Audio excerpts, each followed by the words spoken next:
রমাদান মাস আমাদের দোরগোড়ায় হাজির হয়ে গেছে। এই মাসটি আমাদের প্রত্যেকের জীবনে প্রতি বছরে একবার করে আসে। যার বয়স এখন 50, তার জীবনের প্রথম প্রাপ্তবয়স্ক হওয়ার আগের সময়টা বাদ দিলে 35, 36, 37 বার তার জীবনে রমজান পেয়েছেন। আমরা বেশিরভাগ মানুষই জন্মসূত্রে মা বাবা মুসলিম, সেই সূত্রে আমরা মুসলিম আলহামদুলিল্লাহ। এই কারণে আমরা প্রত্যেকেই আমাদের জীবনের শুরু থেকে এই যাবৎকাল পর্যন্ত প্রতি বছর একবার করে রমাদানকে পেয়ে আসছি। যারা মুরব্বী আছেন অনেকে তো আছেন জীবনে 50 বার রমাদান পেয়েছেন, অনেকে হয়তো 60 বার রমাদান পেয়েছেন, অনেকে হয়তো আরও বেশি সংখ্যক বার পেয়েছেন। এক কথায় আমরা রমাদান আমাদের জীবনে অনেক বার পেয়েছি। আমাদের প্রিয় নবী সাল্লাল্লাহু আলাইহি সাল্লামের জীবনে রমাদান কয়বার এসেছিল? দ্বিতীয় হিজরি বর্ষে রমাদানের সিয়াম আবশ্যক করা হয়েছে। সেই হিসাবে এই ফজিলত এবং মর্যাদা সম্বলিত যে রমাদান, এই রমাদান নবী করিম সাল্লাল্লাহু আলাইহি সাল্লামের জীবনে এসেছিল মাত্র 8 বার অথবা 9 বার। এই স্বল্প সংখ্যক বার রমাদান পেয়েও তিনি যে পরিমাণ আমল এবং ইবাদত করতে পেরেছেন, যে পরিমাণ আমল ইবাদতের নমুনা আমাদের সামনে রাখতে পেরেছেন, সেই নমুনাটুকুই আমরা 50-60 বারও এই রমাদান পেয়ে আমাদের জীবনে বাস্তবায়ন করতে পারি নাই, পারছি না। এটা হলো বাস্তবতা। আল্লাহ রাব্বুল আলামিন রমাদান মাস দিয়েছেন তাকওয়া চর্চা করার জন্য। আমাদের বেশিরভাগ মানুষের রমাদান আসে এবং চলে যায় গতানুগতিক কিছু কাজের মাধ্যমে। রমাদানকে আমরা পার করে দেই। আমরা সিয়ামটা পালন করি, রোজাটা রাখি, আমরা ইফতার করি, সাহারি করি এবং বড় জোর তারাবিটা করি। এর বাইরে রমাদান কেন্দ্রিক তেমন কোনো বিশেষ করণীয় আমাদের জীবনে খুব একটা খুঁজে পাওয়া যায় না। মুহতারাম হাজরিন, অথচ মাত্র একটি রমাদান একজন মানুষের জীবনকে আপদমস্তক A to Z, শুরু থেকে শেষ পর্যন্ত পরিবর্তন করে দেওয়ার জন্য যথেষ্ট। একটি রমাদান যথেষ্ট। কিন্তু আফসোসের বিষয়, 50, 30, 40, 20 বা 10 এক একজন এক এক সংখ্যক বার রমাদানকে পাওয়ার পরও এই রমাদানের যে কাঙ্ক্ষিত সুফল, সেটা আমাদের জীবনে আমরা অর্জন করতে পারছি। নবী করিম সাল্লাল্লাহু আলাইহি সাল্লাম এক হাদিসে বলেছেন, রুব্বা সাইমিন লাইসা লাহু মিন সিয়ামিহি ইল্লাল জু' ওয়া রুব্বা কাইমিন লাইসা লাহু মিন কিয়ামিহি ইল্লাস সাহর। বহু সিয়াম পালনকারী আছেন যারা গোটা রমাদান জুড়ে সিয়াম পালন করেন, অথচ এই সিয়াম পালন করার বিনিময়ে উপবাস থাকা ছাড়া আর কিছুই তার অর্জন হয় না। ঠিকই লোকটি ঠিকই সিয়াম পালন করেছে, সিয়ামের যে স্ট্রাকচার সেটা ঠিকই সে পরিপূর্ণভাবে ফিল আপ করেছে, পূরণ করেছে, রক্ষা করেছে। তার স্ট্রাকচারের ত্রুটি ছিল না। সুবহে সাদিক থেকে নিয়ে শুরু করে ফজরের ওয়াক্ত হওয়ার আগ থেকে নিয়ে শুরু করে সূর্য অস্ত যাওয়া পর্যন্ত পানাহার এবং যৌনতা থেকে তিনি নিজেকে বিরত রেখেছেন। এরপরও তার সিয়াম উপবাস থাকা ছাড়া আর কোনো মানে রাখে না। আবার একইভাবে অনেক লোক আছেন যারা রাতে দাঁড়িয়ে, রাতভর দাঁড়িয়ে কিয়ামুল লাইল, তারাবি, তাহাজ্জুদ আদায় করে থাকেন। রাতে দাঁড়িয়ে সালাত আদায় করেন, নামাজ পড়েন। এরপরও তাদের সেই রাত জেগে সালাত আদায় করাটা, এটা নিছকই রাত্রি জাগরণ, অহেতুক রাত্রি জাগরণ ছাড়া, নির্ঘুম কাটানো ছাড়া আর কিছুই অর্জন হয় না। কোন সে লোক, কারা সে হতভাগা যারা সিয়াম পালন করার পরও, দিনে পানাহার বর্জন করার পরও, যৌনতা বর্জন করার পরও, রোজার মূল স্ট্রাকচারটা ঠিক রাখার পরেও তার সিয়ামের কোনো মানে থাকছে না, কোনো সওয়াব সে পাচ্ছে না, কোনো লাভ তার হচ্ছে না, কোনো অ্যাচিভ তার হচ্ছে না, কোনো অর্জন হচ্ছে না। কোন সে হতভাগা? মোহতারাম হাজরিন, সত্য বলতে সেই হতভাগা দিক রয়েছে, যে দিকগুলোকে টাচ করা না গেলে, যেগুলোকে স্পর্শ করা না গেলে এই রমাদানের কোনো মানে হবে না। আল্লাহ তাআলা আমাদেরকে সফল এবং সার্থক রমাদান এটা যেন আমরা উদযাপন করতে পারি, পালন করতে পারি, এটা যেন মেনে চলতে পারি। আল্লাহ তাআলা আমাদের সবাইকে সে তৌফিক দান করুন। মুহতারাম হাজরিন, আমরা সবাই একটা হাদিস শুনেছি। নবী করিম সাল্লাল্লাহু আলাইহি সাল্লাম রমাদান সম্পর্কে একটা হাদিসে অনেকগুলো কথা বলেছেন। তার একটি কথা হলো ওয়াসুফিদাতিশ শায়াতিন, রমাদানকে কেন্দ্র করে দুষ্ট শয়তানগুলোকে আল্লাহ রাব্বুল আলামিন শৃঙ্খলে আবদ্ধ করে ফেলেন, আটক করে ফেলেন। শয়তান তাদেরকে আল্লাহ তাআলা বন্দী করে ফেলেন। কেন করেন? বান্দা যেন বেশি বেশি নেকামল করতে পারে। আপনি বলতে পারেন শয়তান বন্দী করার পরও কিভাবে শয়তানি হয়? তো এর উত্তর খুবই সহজ। প্রথমত, শয়তান আগে থেকে যে সমস্ত ডোজ দিয়ে গেছে ওই ডোজগুলোর কার্যকারিতা কিছু না কিছু আরও কিছুদিন এমনিই থাকে।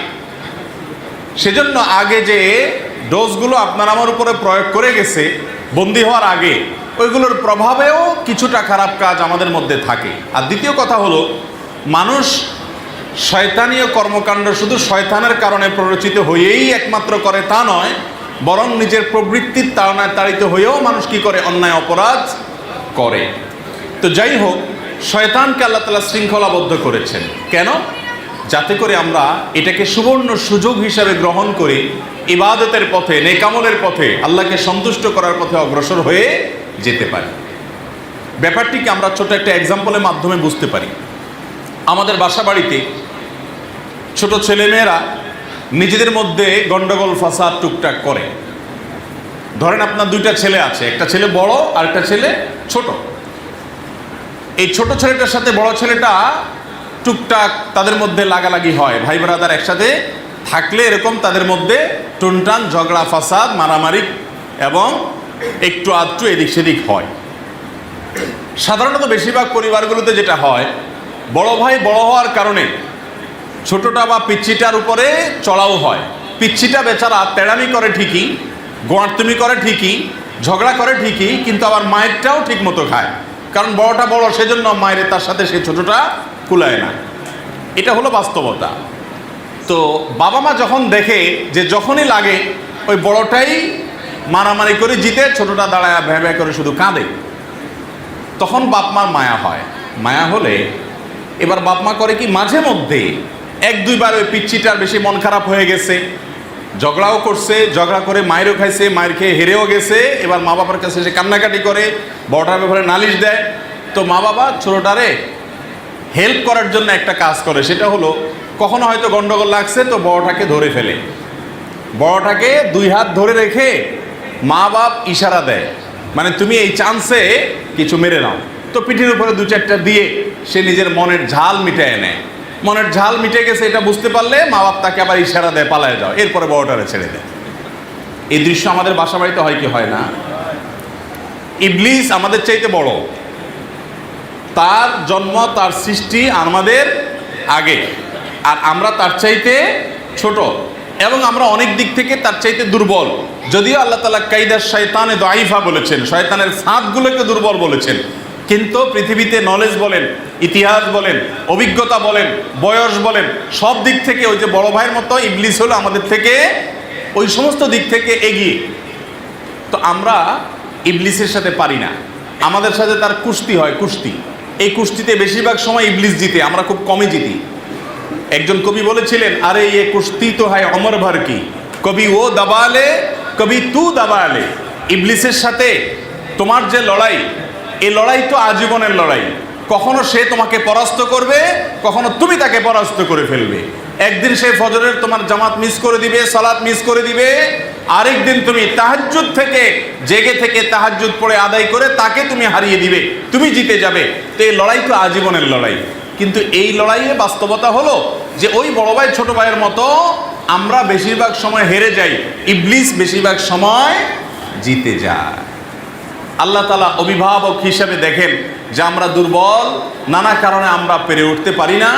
আল্লাহ রাব্বুল আলামিন তখন আমরা যেন কুলিয়ে উঠতে পারি, আমরা যেন একটু মাঝে মধ্যে যে তার আনন্দ উপভোগ করতে পারি, স্বাদটা পেতে পারি, সেজন্য রমাদান এলে আল্লাহ তাআলা ইবলিসকে বন্দি করে বান্দাকে আবার নবী সাল্লাল্লাহু আলাইহি ওয়াসাল্লামের মাধ্যমে সেই সংবাদ দিয়ে, কেমন যেন ওই যে অভিভাবক যেরকম ছোটটাকে ইশারা দেয় বড়টাকে হাত ধরে, আল্লাহ তাআলা ইবলিসকে আটক করে রেখে, শয়তানকে তার বাহিনীকে আটক করে রেখে আমাদেরকে ইশারা দিচ্ছেন যে ইয়া বাগিয়াল খায়রে আকবিল ওয়া ইয়া বাগিয়াশ শাররে আকসির। ও হে সৎ কর্ম সম্পাদন করার ব্যাপারে সদিচ্ছা পোষণকারী ব্যক্তি, যার ভালো কাজ করা মুরদ আছে, যে ব্যক্তি জান্নাত পেতে চাও, যে ব্যক্তি তার মালিকের সন্তুষ্টি অর্জন করতে চাও, যে ব্যক্তি ইবাদত বন্দিগিতে অগ্রসর হতে চাও, আকবিল, আগাও। শয়তানকে আটক করে রাখা হয়েছে এই সুযোগ, আগাও, এগিয়ে যাও সামনে। ওয়া বাগিয়াশ শাররি আকসির। সেই হতভাগা আমাদের সমাজের আমরা বেশিরভাগ মানুষ। আমরা যদি সিয়াম এবং রমাদান কেন্দ্রিক আয়াত এবং হাদিসগুলোকে এক পাশে রাখি, আর এক পাশে আমাদের রমাদান পালনের যে চিত্র সেটাকে রাখি, তাহলে সেক্ষেত্রে কেউ বলে দিতে হবে না, আপনি আমি নিজেই হিসাব মেলাতে পারবো যে কোরআন এবং হাদিস যেভাবে রমাদানকে কাটাতে বলেছে, আমরা বেশিরভাগ মানুষ রমাদানকে সেভাবে কাটাতে পারি না। গতানুগত কয়েকটি কাজ, একেবারে রেগুলার রুটিন নির্দিষ্ট কয়েকটি হাতে গোনা কাজ, এটাকেই আমরা রমাদান পালন মনে করি। অথচ রমাদান শুধু এই কাজগুলোর নাম নয়, বরং রমাদানের অন্তর্নিহিত অনেকগুলো গুরুত্বপূর্ণ অন্যান্য সময়ের মতো অপরাধ করে নিজের প্রতি নিজে অবিচার করবে, সেই সময়টাতে থেমে যাও। এটা একটা সুবর্ণ সুযোগ। মোহতারাম হাজিরিন, এই রমাদান পাওয়ার পরেও, এত বড় সুবর্ণ সুযোগ পাওয়ার পরেও বাস্তবতা হলো আমাদের বেশিরভাগ মানুষের রমাদান অর্থবহ হয় না। রমাদান অর্থবহ যে হয় না তার প্রমাণ হলো রমাদানের আগের জীবন এবং রমাদানের পরের জীবনের মধ্যে তেমন কোনো পার্থক্য খুঁজে পাওয়া। রমাদানের আগে আমার সালাতের যে অবস্থা ছিল, রমাদানের পরেও আমার সালাতের একই অবস্থা। রমাদানের আগে আমার দোয়ার প্রতি মনোযোগ যতটা ছিল, রমাদানের পরেও একই লেভেলে আছে। রমাদানের আগে আমার দান, দাক্ষিণ্য, মানুষের সেবা করা, ভালো কাজ করার আগ্রহ যতটা ছিল, রমাদানের পরেও একই গতিতে আছে। এই যদি হয়, তাহলে আপনি নিজের রমাদান সম্পর্কে মূল্যায়নে আসতে পারেন যে আপনার রমাদান সার্থক এবং সফল হয়নি। আল্লাহ তাআলা কোরআনে কারীমে বলেছেন, কুতিবা আলাইকুমুস সিয়াম কামা কুতিবা আলাল লাযীনা মিন ক্বাবলিকুম লাআল্লাকুম তাত্তাকুন। তোমাদের উপরে সিয়াম ফরজ করা হয়েছে। কেন সিয়াম ফরজ করা হয়েছে? এই জন্য যাতে করে তোমরা মুত্তাকি হতে পারো। সিয়াম ফরজ করা হয়েছে কি জন্য ভাই? যেন আমরা কি হতে পারি? মুত্তাকি হতে পারি। এখন রমাদান শেষে আপনি মুত্তাকি হতে পারছেন কিনা, আপনার তাকওয়ার মিটার এটা উপরে উঠেছে কিনা, আপনার তাকওয়ার যে লেভেল, যে স্তর, সেটা উন্নীত হয়েছে কিনা, যদি না হয় তাহলে আপনার রমাদান পার হয়েছে। আপনি হয়তো সিয়াম, ইফতার, সাহর এবং তারাবি ইত্যাদি করেছেন, কিন্তু আপনার রমাদান অর্থবহ হয়নি, সার্থক হয়নি, সফল হয়নি। কারণ রমাদানের সিয়াম সাধনার প্রাথমিক লক্ষ্যই হলো মানুষকে মুত্তাকি বানানো, সেটাই আপনার আমার অর্জিত হয়নি। মোহতারাম হাজরিন, আল্লাহ রাব্বুল আলামিন আমাদেরকে একটি অর্থবহ, একটি সার্থক, একটি সফল রমাদান কাটানোর, অতিবাহিত করার তৌফিক দান করুন। আল্লাহ রাব্বুল আলামিন যে সুবর্ণ সুযোগ আমাদেরকে দিয়েছেন, এই সুযোগ যদি হাতছাড়া হয়ে যায়, তাহলে এর চেয়ে বড় সুযোগ ইমানদারের জীবনে আর দ্বিতীয়টি আসতে পারে। কত মানুষ গত রমাদানে আমাদের মাঝে ছিলেন, আমাদের সঙ্গে ছিলেন, কিন্তু এই রমাদানে তারা পরপারের বাসিন্দা হয়ে গেছেন। এই রমাদানে তারা দুনিয়া থেকে চলে গেছেন। যে রমাদানটা আমরা বরণ করতে যাচ্ছি, আসন্ন যে রমাদান, এই রমাদানের পরে আবারও একটি রমাদান পাবো আমরা, এরকম নিশ্চয়তা আমাদের কারোর হাতে আছে? কারোর কাছে না। অতএব এই রমাদান অর্থবহ হোক, সার্থক হোক, আমরা সবাই চাই তো ইনশাআল্লাহ। গতানুগতিক কিছু কাজ নয়, শুধু সিয়াম, ইফতার, সাহুর আর তারাবি, এই চার কাজের মধ্যে রমাদানকে সীমাবদ্ধ রাখা নয়, বরং রমাদানের রয়েছে অত্যন্ত গুরুত্বপূর্ণ অনেকগুলো করণীয়। সে বিষয়গুলোর প্রতি আমরা বেশিরভাগ মানুষ ফোকাস করি না, একেবারেই না, যার কারণে আমাদের রমাদান নষ্ট হয়ে যায়। অতএব আমরা রমাদানের সমস্ত বিষয়গুলোর প্রতি খেয়াল রেখে চলবো তো ইনশাআল্লাহ। আল্লাহ তাআলা আমাদের সবাইকে আমল করার তৌফিক দান করুন। মোহতারাম হাজরিন, এই জন্য আমরা কয়েকটি পরামর্শ দিতে চাই, কয়েকটি টিপস দিতে চাই, যেই পয়েন্টগুলো রমাদানে একজন ইমানদারের লক্ষ্য করা অবশ্য কর্তব্য, যে পয়েন্টগুলোর প্রতি বিশেষভাবে গুরুত্ব আরোপ করা উচিত কিন্তু আমরা করি না। তন্মধ্য থেকে সর্বপ্রথম এবং প্রধান পয়েন্ট হলো সিয়াম এবং রমাদানের মূল উদ্দেশ্যই আমরা বেশিরভাগ মানুষ জানি না। শত শত মানুষকে যদি জিজ্ঞাসা করা হয় যে আমাদের সিয়াম পালনের, রমাদান এই সাধনার উদ্দেশ্যটা কি, মানুষ বলে যে আল্লাহর সন্তুষ্টি অর্জন করা, জান্নাতে যাওয়া। ঠিক আছে, এগুলো উদ্দেশ্য, কিন্তু এগুলো হলো চূড়ান্ত উদ্দেশ্য। কিন্তু প্রাথমিক উদ্দেশ্য আল্লাহ তাআলা কোরআনে বলেছেন তাকওয়া অর্জন করা। অতএব আপনি সিয়াম কেন রাখছেন, রোজা আপনি কেন রাখছেন, রাতে দাঁড়িয়ে আপনি তারাবির সালাত কেন আদায় করছেন, এ বিষয়ে নিজের বিবেককে জিজ্ঞাসা করতে হবে। একটা জিনিস খেয়াল করেন, দিনের বেলায় হালাল খাদ্য গ্রহণ করা, হালাল পানীয় গ্রহণ করা, এটা নর্মালি অন্যান্য সময়ে এটা কি নিষিদ্ধ না অনুমোদিত? আমরা যদি রমাদানের বাইরে দিনের বেলায় খাদ্য গ্রহণ করি হালাল উপার্জন থেকে, এটা কি হালাল না হারাম? হালাল। সে হালাল খাবার গ্রহণ করা, হালাল পানীয় গ্রহণ করাটাকে রমাদান মাসে আল্লাহ তাআলা আমাদের জন্য রেস্ট্রিক্টেড করে দিয়েছেন। দিনের বেলা এটা করতে আল্লাহ তাআলা নিষেধ করে দিয়েছেন। কেন বলেন তো? এর অন্যতম হিকমা, রহস্য, মূল রহস্য আল্লাহ আলাম, কিন্তু অন্যতম রহস্য হলো এর মাধ্যমে বান্দা তাকওয়ার এক্সারসাইজ করে, ট্রেনিং করে। কিভাবে প্রশিক্ষণ হয়? ধরুন আপনি পিপাসার্ত, আপনার প্রচণ্ড তৃষ্ণা পেয়েছে, আপনার হাতের কাছে হয়তো ঠান্ডা পানিও আছে, আপনি এমন এক জায়গায় আছেন এখানে আপনাকে কেউ দেখছেও না, আপনি চাইলেই বোতলের মুখটা খুলে ডক করে পানি গিলতে পারেন, কিন্তু আপনি পানি খাচ্ছেন না। যে মানুষটা আজন্ম বাটপার, চিটার, প্রতারক, কথায় কথায় মিথ্যা কথা বলে, সবার সাথে বাটপারি করে, নিজের বউয়ের সাথেও করে, মা বাপের সাথেও করে, ক্লায়েন্ট কাস্টমারের সাথেও করে, চিটারি বাটপারি, এটা তার ডালভাত। ওই লোকটাও যদি রোজা রাখে, রোজা রাখার পর সে কোনো কক্ষে আছে, এখানে কোনো মানুষ নাই, তার পিপাসা পেয়েছে, পানি হাতের নাগালে আছে, চাইলেই খেতে পারে, তারপরেও খায় না। ঠিক না ঠিক? সব জায়গায় বাটপারি করলেও সিয়াম রেখে এই জায়গাটাতে কি করে না? বাটপারি করে। কেন করে না বলেন তো? কারণ আল্লাহ তাআলা তাকে আজকে সূর্য অস্তমিত হওয়ার আগ পর্যন্ত পান বা আহারের পারমিশন দেন নাই, সেজন্য সে খাচ্ছে না। কেউ দেখছে না, তাতে কি? আল্লাহ তো দেখছেন, এই বিশ্বাস তার মধ্যে আছে, সেজন্য সে খাচ্ছে না, পানও করছে না। ঠিক না ঠিক? আচ্ছা, একইভাবে একটা ছোট বাচ্চা মানুষ রোজা রাখছে, অনেক কষ্ট হচ্ছে, তারপরও সে কি করে না? তারপরও সে রোজা রেখে, চাইলে ছোট মানুষ অনেক ফাঁকি ঝুঁকি আব্বা আম্মাকে দেয়, মুরব্বীদেরকে, বড় ভাই বোনকে দেয়, কিন্তু রোজা রেখে সেও কি করে না? পানাহার করা তো অনেক পরের কথা, একটু পরপরই দেখবেন পিচ্চি পোলাপান রোজা রাখলে থুতু ফেলে। খেয়াল করছেন? বেসিনে এসে বারবার থুতু ফেলে। গ্রাম অঞ্চলে হলে বাইরে থেকে বের হয়ে কেবল থুতু ফেলতে থাকে। কেন থুতু ফেলে? যদি থুতুগুলা ভিতরে চলে গেলে রোজা ভেঙে যায়। তাকওয়ার লেভেলটা দেখেন, আল্লাহর ভয়ে কতটা সে নিজেকে পরিশুদ্ধ করার চেষ্টা করছে, কসরতটা দেখেন। সিয়াম কিভাবে মানুষকে মুত্তাকি বানায় দেখেন, যে সে থুতু ফেলছে, অথচ থুতু গিললে তার রোজার কোনো ক্ষতি হবে না, তারপরও সে থুতু ফেলছে। কেন? কারণ সন্দেহ হয়, না জানি আমার থুতু, নিজের থুতু নিজে গিলার ফলে আমার রোজা ভেঙে যায়, রোজা যাতে ভঙ্গ না হয়, আল্লাহর হুকুম যাতে লঙ্ঘন না হয়, সেজন্য আমি থুতুটা পর্যন্ত গিলছি না।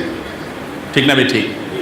অনেক সাধারণ মানুষ, শুধু বাচ্চারা না, বড়রাও দেখা যায় যে একটু পরপর থুতু ফেলছেন, অযথা থুতু ফেলছেন, যদিও শরীয়তে থুতু ফেলতে নির্দেশ করে নাই, থুতু গিললে কোনো অসুবিধা নেই, রোজাদার ব্যক্তি নিজে থুতু নিজে দেবে, কিন্তু তিনি তারপরেও ফেলছেন। কেন? কারণ যাতে তার রোজার কোনো ক্ষতি না হয়। আল্লাহু আকবার। এটাই হলো তাকওয়ার ট্রেনিং, এটাই হলো তাকওয়ার প্রশিক্ষণ, যে তুমি অনেক কিছু করতে পারো। চাইলেই তুমি একজন দোকানি কাস্টমারকে ঠকাতে পারো, চাইলেই তোমার স্টকে থাকা তেলের বোতলগুলোকে পেছনে সরিয়ে ক্রাইসিস সৃষ্টি হওয়ার পর বের করে ডাবল দামে বিক্রি করতে পারো, চাইলেই তুমি একটা ফাইল আটকিয়ে কিছু টাকা উপার্জন করতে পারো, চাইলেই তুমি তোমার প্রতিপক্ষকে অন্যায়ভাবে হলেও সাইজ করে দিতে পারো, চাইলেই তুমি অনেক কিছু করতে পারো। যুবক, চাইলেই তুমি মোবাইলে হারাম জিনিস দেখতে পারো, কেউ নাই আশেপাশে, চাইলে তুমি অনেক কিছু করতে পারো, কিন্তু তোমার রব তোমাকে দেখছেন, তিনি এটা হারাম করেছেন, তিনি এটা নিষেধ করেছেন। এই যে অন্যায়ের প্রতি টান থাকবে, অন্যায় করার সুযোগও হাতের কাছে থাকবে, তারপরও করব না, এই সুপ্ত এক চেতনার নাম হলো তাকওয়া। সুপ্ত এই চেতনার নাম কি ভাই? তাকওয়া। সিয়াম আমাদেরকে পিপাসার্ত হওয়ার পরও পানি হাতের নাগালে আছে, কেউ দেখছেও না, তারপরেও খেতে বারণ করছে। সিয়াম শব্দের অর্থই হলো বিরত রাখা। সিয়াম বা সম শব্দের অর্থ কি? এই শব্দের অর্থই হলো বিরত রাখা। আমাদেরকে বিরত রাখছে কোত্থেকে? আল্লাহ যা নিষেধ করেছেন তা থেকে। তো এই যে আমি পানাহার থেকে নিজেকে বাঁচিয়ে রাখছি, দূরে সরিয়ে রাখছি, এর মাধ্যমে হারাম থেকে নিজেকে সরিয়ে রাখার, লোভনীয় বিষয়ের হাতছানি থেকে নিজেকে দূরে সরার, আল্লাহর নিষিদ্ধ বস্তু থেকে বেঁচে থাকার এক ট্রেনিং এবং কসরত এবং প্রশিক্ষণ সিয়ামের মাধ্যমে হয় কি হয় না?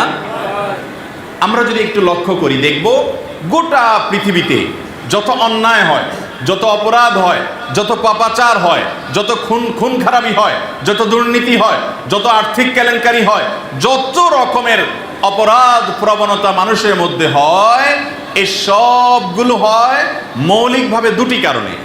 এক, ক্ষুণ্ণবৃত্তির কারণে। দুই, যৌনবৃত্তির কারণে।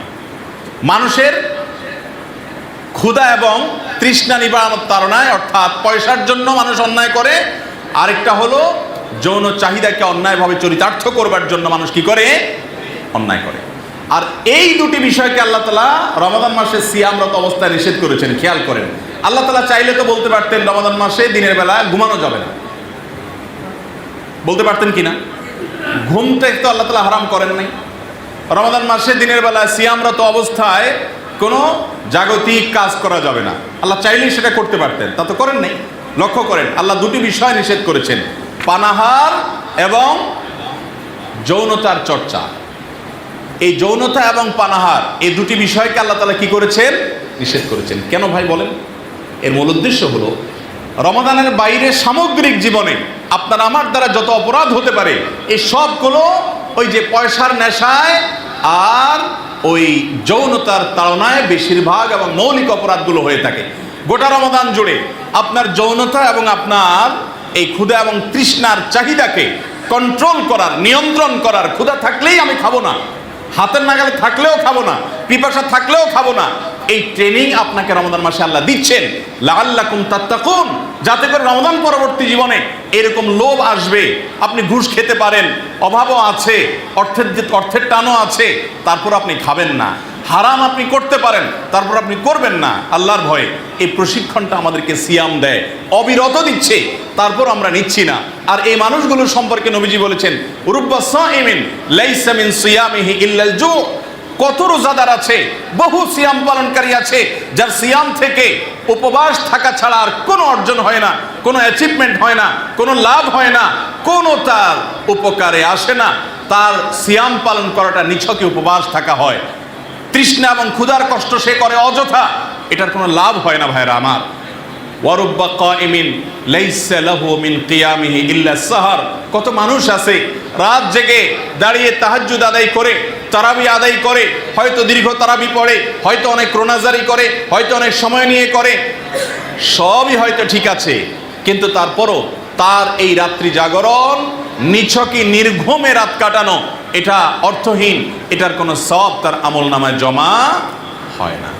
কেন হয় না? মূল কারণ হলো সিয়ামের মূল উদ্দেশ্যকে সে ধরতে পারে না। সিয়ামের মূল উদ্দেশ্য কি করতে পারে না? সিয়ামের মূল উদ্দেশ্য হলো তাকওয়ার চর্চা করা, পাপের কাজগুলো থেকে বেঁচে থাকার প্রশিক্ষণ নেওয়া। একটি হাদিস লক্ষ্য করেন, নবী করিম সাল্লাল্লাহু আলাইহি সাল্লাম বলেছেন, তুমি রোজা রেখেছো, তোমার সাথে কেউ এসে একটা কটু কথা বলে তোমার মেজাজটা গরম করে দিল, তোমার এখন ঝগড়া করার যথেষ্ট উপলক্ষ তোমার সামনে আছে, তোমার এখন মন চাইছে যে এত বড় অনাচার, এত বড় অন্যায় কথা বলছে, মিথ্যা কথা বলছে, আমার উপরে আমার মেজাজ গরম হওয়ার মতো যা দরকার সবই সে করে বসে আছে, আমার এখন মনে চায় একটা চড় কষে দেই, একটা ঘুষি বসাই দেই, অন্তত একটা গালি দেই, ফেসবুকে একটা কমেন্ট করি, একটা শক্ত ভাষায় কিছু একটা বলি, মনে চাচ্ছে।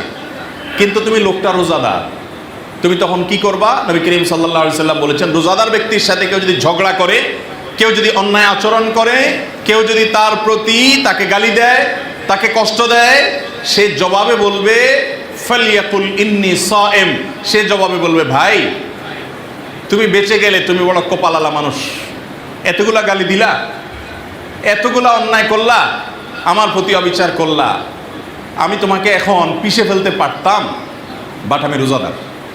আমি কি? রোজাদার। দেখেন, এই যে একটা ব্যাপার, আপনি ঝগড়াঝাটি করার যথেষ্ট উপলক্ষ আছে, অন্যায় করেছে, অন্যায়ের বিপরীতে আপনি তাকে সমুচিত জবাব দিতে পারেন ন্যায়সঙ্গতভাবে, তারপরও নবী সাল্লাল্লাহু আলাইহি সাল্লাম বলছেন না, তুমি রোজাদার, তোমার সাথে কেউ ঝগড়া করছে, তুমি বলো ইন্নী সায়েম, ভাই আমার দুর্বলতা হলো আমি রোজাদার, আমি তোমার কথার জবাবটা দিতে পারছি না। এই যে প্রশিক্ষণ দেখেন, মানে রমাদানের পরেও এরকম পরিস্থিতি আপনার সামনে আসবে। যখন আসবে নিজেকে কিভাবে নিয়ন্ত্রণ করবেন, মাস জুড়ে তার এক্সারসাইজ করবেন, মাস জুড়ে তার ট্রেনিং করবেন, যাতে রমাদানের পরেও কেউ আপনাকে অন্যায় কথা বললেও মুস্কি হেসে দিয়ে সেখান থেকে নিজেকে সরিয়ে নিয়ে যেতে পারেন। ট্রেনিং নেবেন। কথা কি বুঝাতে পারছি ভাইরা আমার? আমরা কয়জন মানুষ রোজা রেখে ট্রেনিং নিয়ে রমজান পরবর্তী জীবনে ভালো মানুষ হওয়া তো পরের কথা, রমাদানে সিয়াম পালন করে হারাম কাজ ছেড়ে থাকতে পারি কয়জন মানুষ? একদিকে সিয়াম পালন করছি, অপরদিকে বিভিন্ন অপরাধ কর্ম করছি, বিভিন্ন হারাম কাজ করছি, আছে না নাই? নবী করিম সাল্লাল্লাহু আলাইহি সাল্লাম বলেছেন বুখারীর হাদিস, মাল্লাম ইয়াদা কাওলা যুরি ওয়াল আমাল বিহি ওয়াল জাহাল আউল জাহাল, যেই ব্যক্তি মিথ্যা কথা, মিথ্যা কাজ, চিটারি বাটপারি, মানুষকে ধোঁকা দেওয়া, প্রতারণা করা, 2 নম্বরই অসততা, এগুলো যে ব্যক্তি ছাড়লো না, মূর্খতা সুলভ কাজ, অহেতুক কর্ম, এগুলো যে ব্যক্তি ছাড়লো না, অথচ সে রোজাদার, সিয়াম পালনকারী, সিয়াম রেখেও যদি কেউ এগুলো না ছাড়তে পারে, ফালাইসা লিল্লাহি হাজা আইয়াদা তাআমাহু ওয়া শারাবা, এই হতভাগা ব্যক্তির পান এবং আহার বর্জন করায় আল্লাহর কোনো লাভ নাই। তার মানে কি? তার মানে হলো এই ব্যক্তির পান আহার বর্জন করে, তৃষ্ণার্ত থেকে, ক্ষুধার্ত থেকে সারাদিন সিয়াম পালন করে কোনো লাভ নাই। আল্লাহ তাআলার কোনো ঠেকা পড়ে নাই তার এই সিয়াম পালন করায়, অর্থাৎ আল্লাহ এটা অ্যাকসেপ্ট করবেন না। যদি তার সিয়ামে তাকে মুত্তাকি না বানায়, সিয়াম রেখে সে মিথ্যা কথা বলতে গিয়ে তার মুখ বন্ধ হয়ে যাবে, না আমি তো রোজাদার, আমি তো 2 নম্বরই করতে পারি না, এটা যদি না করে তাহলে সিয়ামটা কি হয়ে যাবে ভাই? অর্থহীন হয়ে যাবে। আর এই বিষয়টাকে অনুধাবন করার জন্য, বোঝার জন্য সৈয়দ আবুল হাসান আলী আন-নাদবী রাহিমাহুল্লাহ ভারত মহাদেশে অনেক বড় একজন আলেম দ্বীন ছিলেন। তিনি চমৎকার এবং অসাধারণ একটা উপমা দিয়েছে। উপমাটা আমার এত ভালো লেগেছে যে আমি এটা বিভিন্ন সময় শেয়ার করার চেষ্টা করি। উপমাটা হলো, তিনি বলেছেন আমাদের গোটা জীবনে 2 ধরনের সিয়াম আছে। কয় ধরনের সিয়াম আছে? একটা হলো আয়তনে আকারে ছোট, আরেকটা সিয়াম আছে আয়তনে আকারে সাইজে বড়। ফজিলত মর্যাদার কথা বলছি না, আকারের কথা বলছি। আয়তনে এবং আকারে ছোট সিয়াম হলো রমাদানের সিয়াম, যেটা 12 ঘন্টা, 14 ঘন্টা, 16 ঘন্টার হয়ে থাকে। আর আয়তনে আকারে বড় যে সিয়ামটা, সেটা হলো আমাদের গোটা জীবনের সিয়াম। ইমানদারের পুরো জীবনটা একটা সিয়াম।